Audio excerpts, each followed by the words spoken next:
Bismillahirrahmanirrahim. Assalamualaikum. Salam sejahtera diucapkan kepada semua.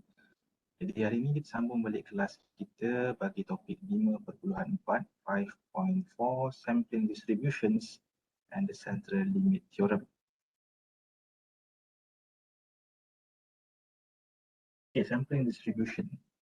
Sampling distribution is the probability distribution of a sample statistic formed when samples of size n are repeatedly taken from a population. So, kena ingat balik definisi awal dulu, yang awal-awal kita belajar masa chapter 1, apa itu populasi. Populasi adalah keseluruhan. So, pelajar TUMT, keseluruhan pelajar TUMT itu adalah populasi.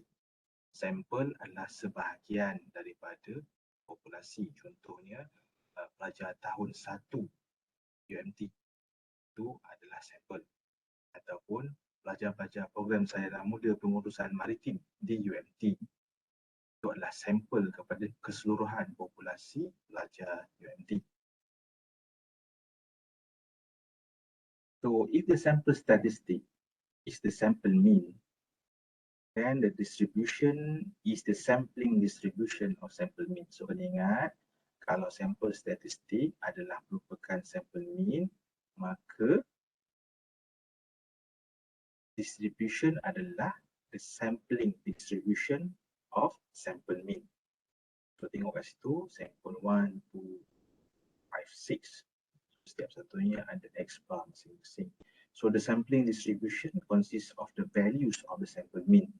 That means X bar 1, X bar 2, X bar 3, X bar 4, 5 dan 6. So properties of sampling distribution. Properties of sampling distribution of sample mean. The mean of the sample mean, mu X bar, is equal to the population mean.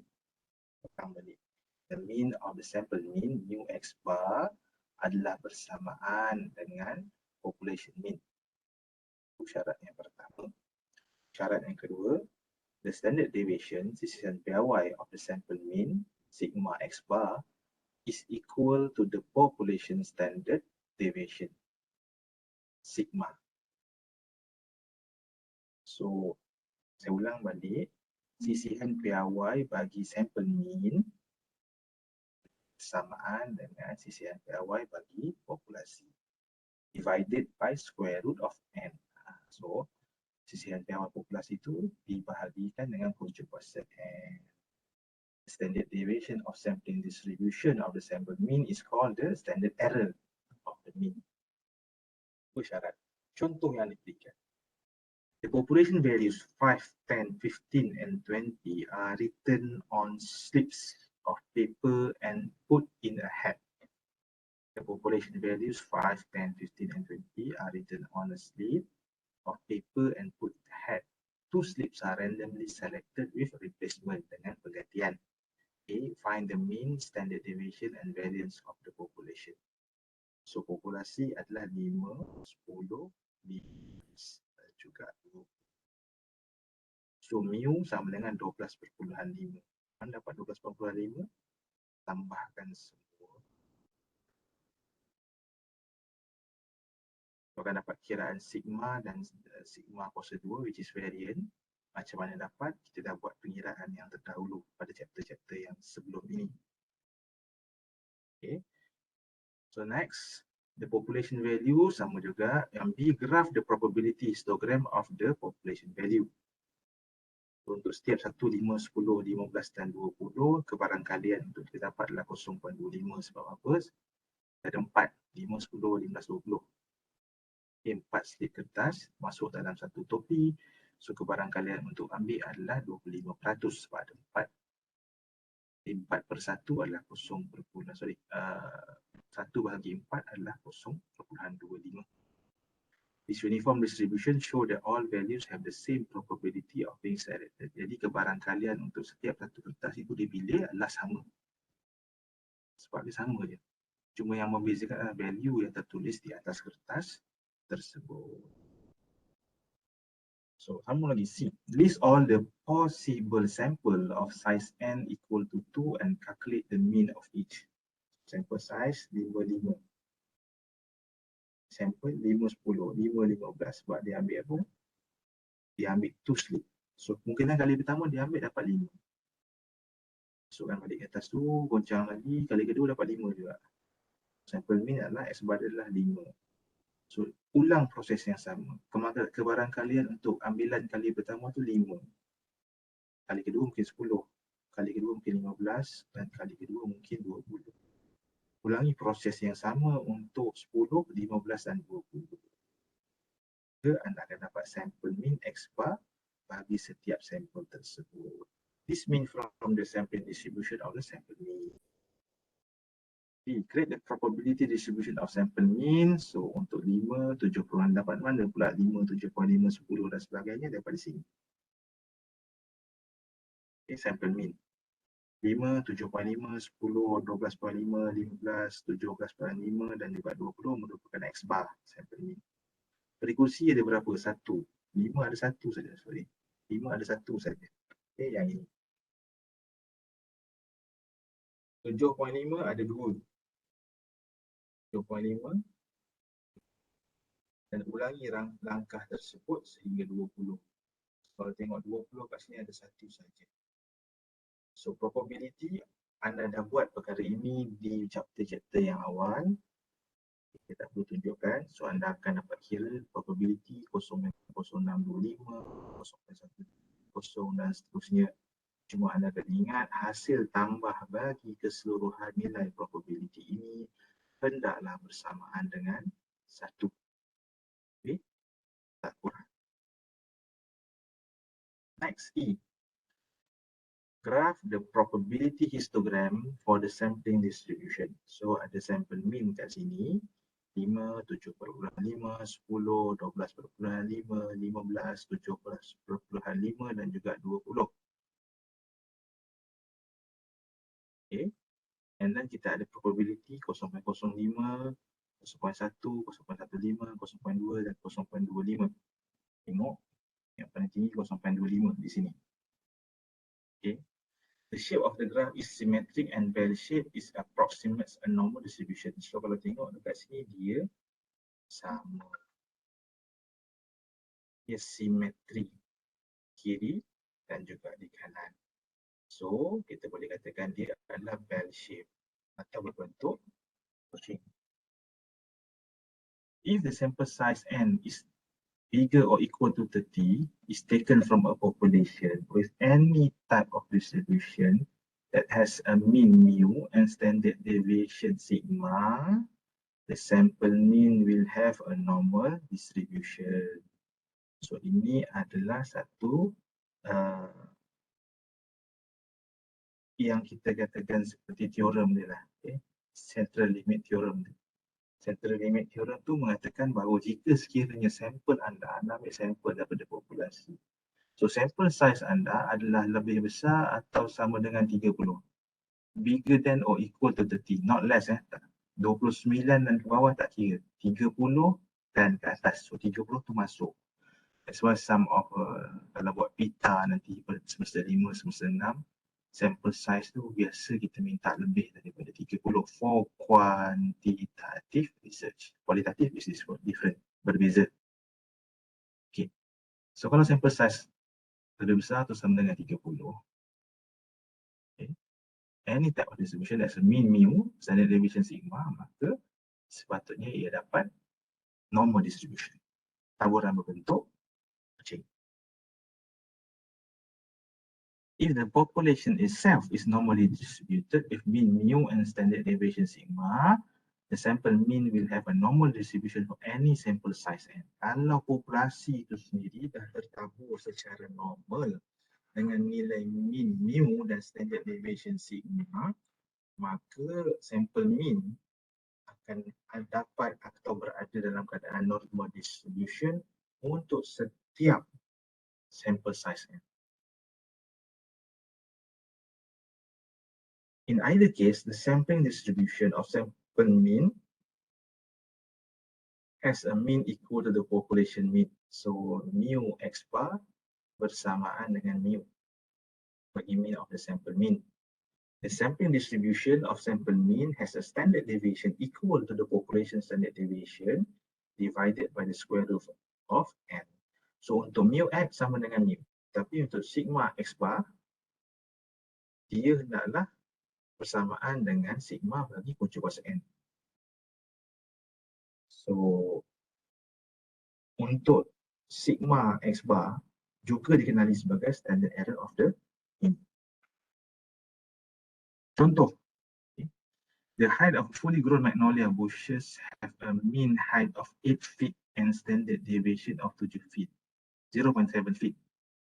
So kebun magnolia, bunga magnolia tu dia ada tinggi dia secara mean adalah 8 kaki dengan sisihan piawai 0.7 kaki. 38 bushes are randomly selected from the population. 38 bush diambil daripada populasi. And the mean of each sample is determined. Find the mean and standard error of the mean of the sampling distribution. So mean x bar sama dengan mu. So automatic nilai mu adalah sama dengan 8. Untuk sigma x bar pula kena ingat rumus tadi, sigma bagi punca kuasa n. So n adalah 38. Okay. Sigma bagi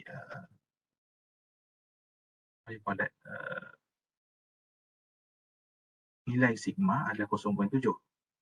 So 0.7 bagi punca kuasa 38 adalah dapat 0.11.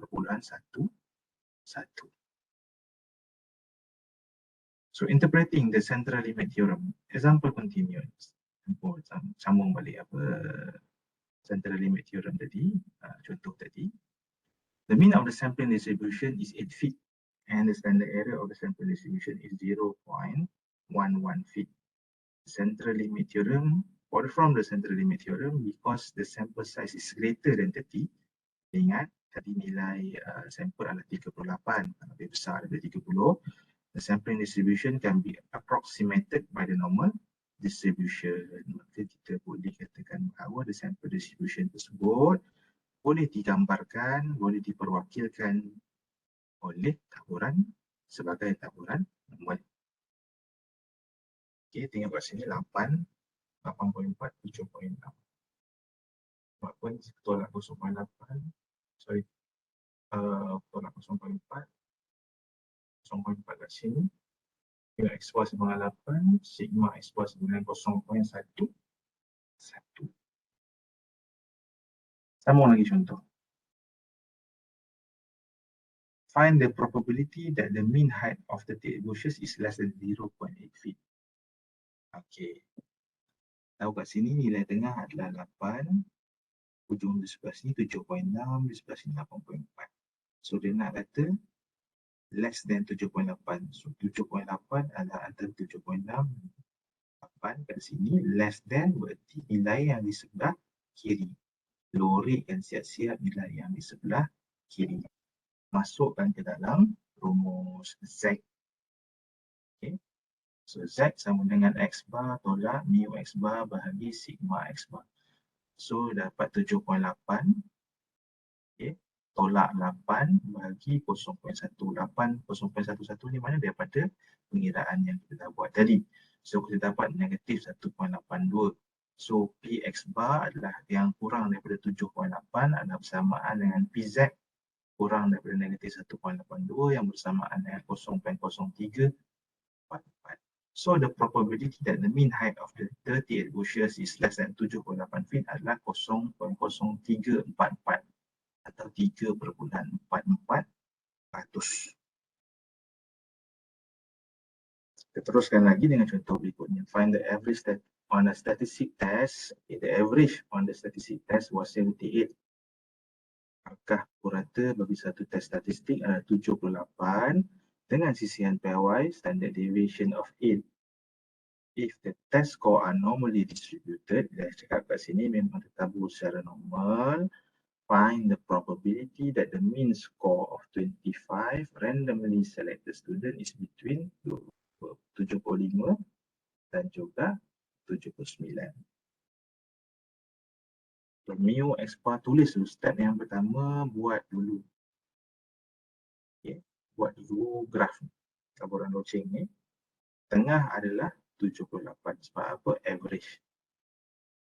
Okay, dia nak 79, 75 tu. 79 kat sini, 75 kat sini, lorikkan. Dalam kes ni dia bagi color kuning, coklat macam ni. Okay, tuliskan kat sini. Tuliskan pada kertas jawapan tu.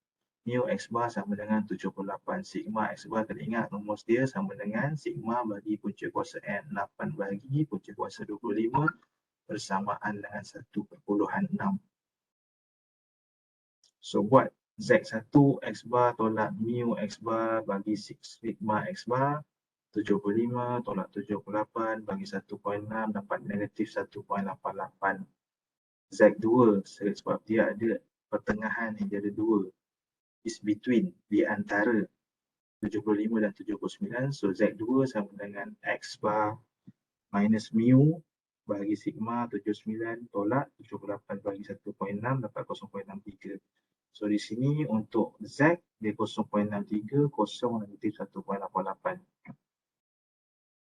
Seterusnya cari nilai dalam table, dia akan dapat 0.7357 bagi sini dan juga 0.0301 bagi nilai negatif 1.88. Dia dapat 0.7056. So value yang bertanda lorik ini adalah bersamaan dengan 0.7056. Ataupun jangan lupa buat kesimpulan approximately 70.56% of the 25 students will have a mean score between 75 dan 79. Jangan lupa buat kesimpulan. Sebab kesimpulan tu ada markah. So rumput dia 2 markah. Next, the population mean salary for auto mechanic is mu 34,000. Maksudnya purata gaji bagi seorang mekanik adalah 34,000. Dengan standard deviation jadi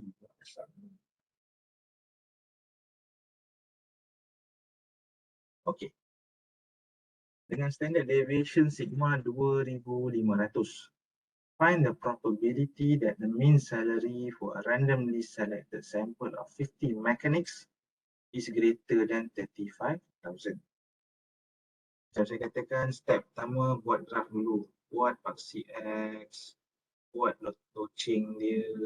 Sebenarnya kita tengok soalan. Dia punya nilai mean dia adalah 34,000 di sini. Okay. Dia nak greater than, lebih besar daripada 35,000 dekat sini. Okay. So, lorikkan. So, nampak dia lebih besar di sini. So, apa kita buat? Mu X bar sama dengan 34,000. Mu sigma X bar sama dengan sigma bagi punca kuasa N 2500 bagi punca kuasa 50 bersamaan 353.55. Okay. Masukkan ke dalam rumus Z. Z sama dengan X bar minus mu X bar bagi sigma X bar 35,000 minus 34,000 divided by 353.55 equal to 283. 283. Kita tahu nilai di sini keseluruhan adalah 1. Tengok dalam table. Okay, tengok dalam table 283 adalah bersamaan dengan 0.9977. Jadi nilai bagi yang melorik adalah 1 tolak 0.9977 bersamaan dengan 0.0023. Jangan lupa buat kesimpulan, the probability that the mean salary for a randomly selected sample of 50 mechanic is greater than 35,000 is 0.0023 ataupun 0.23%. Very slim, very small percentage.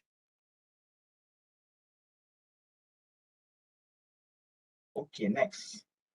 The population mean salary of a mechanic is 34,000 with standard deviation of 2,500. Find the probability that the salary for one randomly selected mechanic is greater than 35,000. So, dalam kes ini central limit theorem tidak terpakai sebab apa? Seorang berbanding contoh tadi, okay, 50. Ingat tu central limit theorem sekurang-kurangnya berapa? Okay.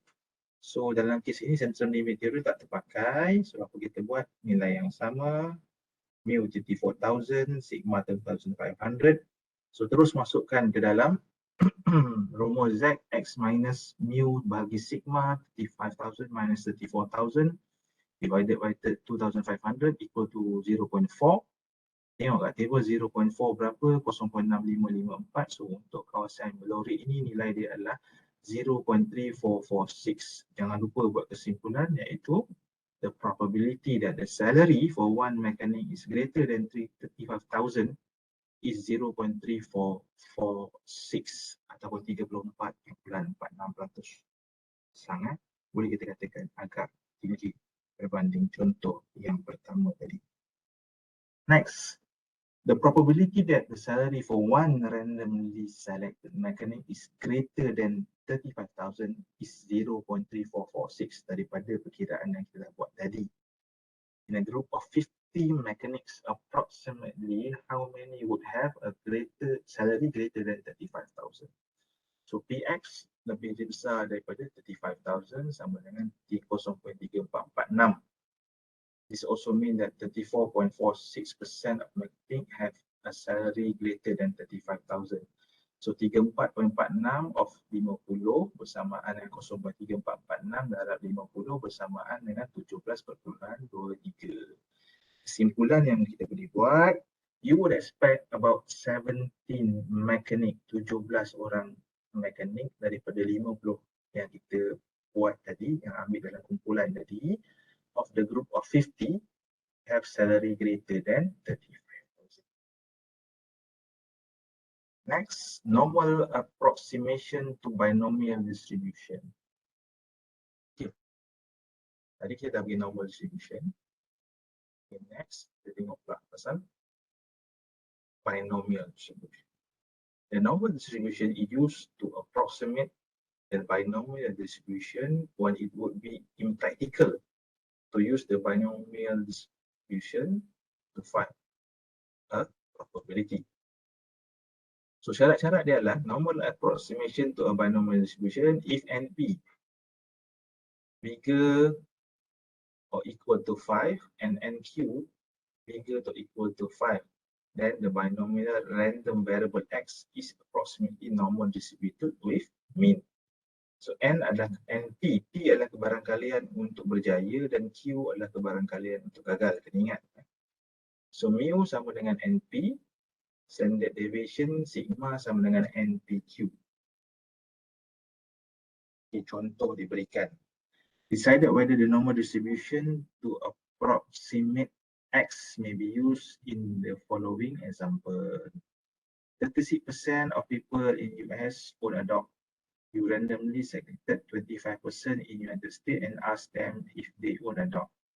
So NP bersamaan dengan N25, P sama dengan 0.36. Berapa 0.36? 36%.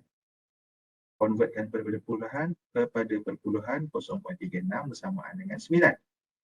NQ 25 darab 0.64 bersamaan dengan 16. So perhatikan bahawa NP dan NQ nilainya adalah 9 dan 16 lebih besar daripada 5.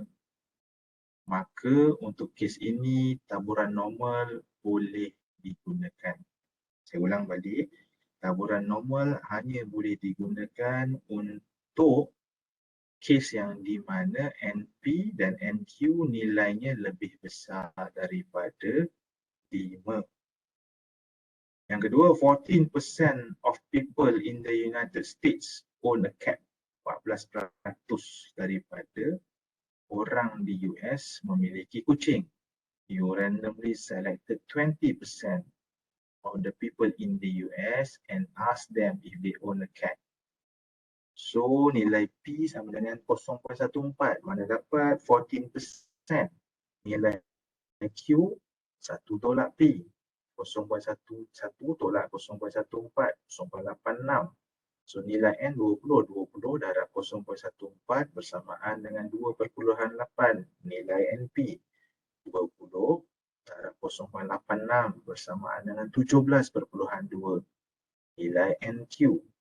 Jadi disebabkan Walaupun nilai NQ lebih besar daripada 5, tapi nilai NP is lebih rendah, lebih kecil, 2.8 lebih kecil daripada 5, the normal distribution may not be used. Kita tidak boleh gunakan taburan normal untuk kes yang kedua. Okey, yang ini saya tak panjang. Okay, the binomial distribution is discrete and can be represented by a probability histogram. Dia discrete, dia bukan selanjar. Okay. To calculate exact binomial probabilities, the binomial formula is used for each value of x and the result are added. When using the continuous normal distribution to approximate a binomial distribution, move 0.5 unit to the left and right of the midpoint to include all possible x value in the interval. Dia kena tambahkan 0.5 untuk sebelah kiri, sebelah kanan. This is called the correction for continuity. Contoh diberikan, use the correction for continuity to convert a binomial interval to a normal distribution interval. The probability of getting between 1 to 5 and 1, 4, 5 success inclusive. So the discrete midpoint values are 125, 126 sehingga 145. So the continuous interval adalah 124.5. X lebih kecil daripada 145.5. So tambahkan 0.5 di sebelah kiri, di sebelah kanan. Dan juga tolak 0.5 di sebelah kiri. Sama juga untuk kes yang 2, 100 tolak 0.5, 99.5, 100 tambah 0.5, 100.5. Okay. Next, the probability of getting at least 67 success. So the discrete midpoint value are 67, 68. So continuous interval adalah 66.5. Sebab apa? Sebab at least. So dia bukan between atau exactly. So ini adalah guideline-nya. Using under normal distribution to approximate binomial probabilities in word. Syarat yang pertama, verify that binomial distribution applies. N ada berapa, P ada berapa, Q ada berapa. Syarat yang kedua, determine if you can use the normal distribution to approximate X, the binomial variable. NP hendaklah lebih besar atau sama dengan 5. NQ hendaklah lebih besar atau sama dengan 5 juga. Find the mean mu and standard deviation sigma for the distribution. So mu sama dengan NP, sigma sama dengan punca kuasa NPQ. Syarat 4, apply the appropriate continuity correction. Shade the corresponding area under the normal curve. Yang ini kita kena tambah atau tolak 0.5 daripada endpoint. Okay. Find the corresponding z value, z value, sama dia. Sekarang kata z, sekarang kata z. Okay. Z sama dengan x minus mu bahagi sigma. Dan last sekali, find the probability gunakan standard normal table z. Contoh, 31% of senior in certain high school plan to attend college. If 50 students are randomly selected, find the probability that less than 40 students plan to attend the college. So 0.31. Tulis dulu maklumat yang ada N berapa? 50. P 31%. 0.31. So automatic Q 0.6, 91 tolak 0.31 dapat 0.69. Tengok NP sama dengan 15.5, NQ sama dengan 34.5. Kedua-duanya lebih besar daripada 5, maka boleh kita gunakan normal distribution. Okay. So the variable X is approximately normally distributed with mu sama dengan NP sama dengan 15.5 and NPQ sama dengan 3.27. So kira NP berapa, NQ berapa, NPQ punca kuasa berapa. So daripada situ kita boleh buat pengiraan. Next, PX 13.5. Kenapa 13.5? Sebab kita ingat tadi kena correction for continuity. Okay. Tolakkan 0.5. So kita akan dapat PZ kurang daripada negatif 0.61. Macam mana dapat negatif 0.61? masukkan nilai X minus mu bagi sigma tadi 13.5, 15.5 bagi 3.27, tu akan dapat negatif 0.61. So dalam table negatif 0.61 ni nilainya adalah 0.2709. So kita lakarkan, jangan lupa tadi step lakarkan. Okey, lakarkan X normal distribution kat mana, teorikan. Kesimpulan yang boleh kita buat, the probability that less than 14 plan to attend a college is 0.2079 ataupun 20.79. So jangan lupa buat kesimpulan. Ini markah kesimpulan tidak ada. Okey. Satu lagi contoh, a survey report that 48% of US citizens own computer. 45 citizens are randomly selected and asked whether he or she own computer.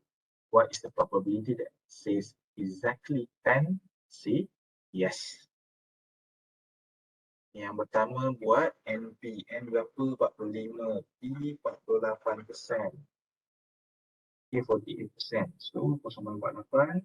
Automatic Q 1 tolak 0.48, 0.55. So NP 45, 0.48 dapat 12. NQ 45, 0.52 dapat 23.4. Mu sama dengan 12.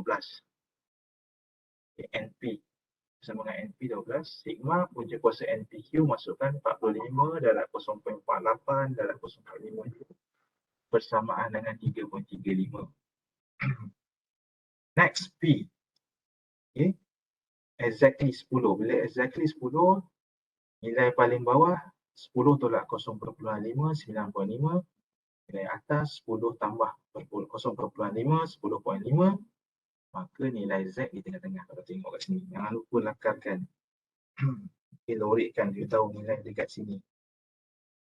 Okey, P negatif 0.75 lebih kecil daripada Z. Okey, lebih kecil daripada kosong, simbol hilang kat sini, lebih kecil daripada negatif 0.45.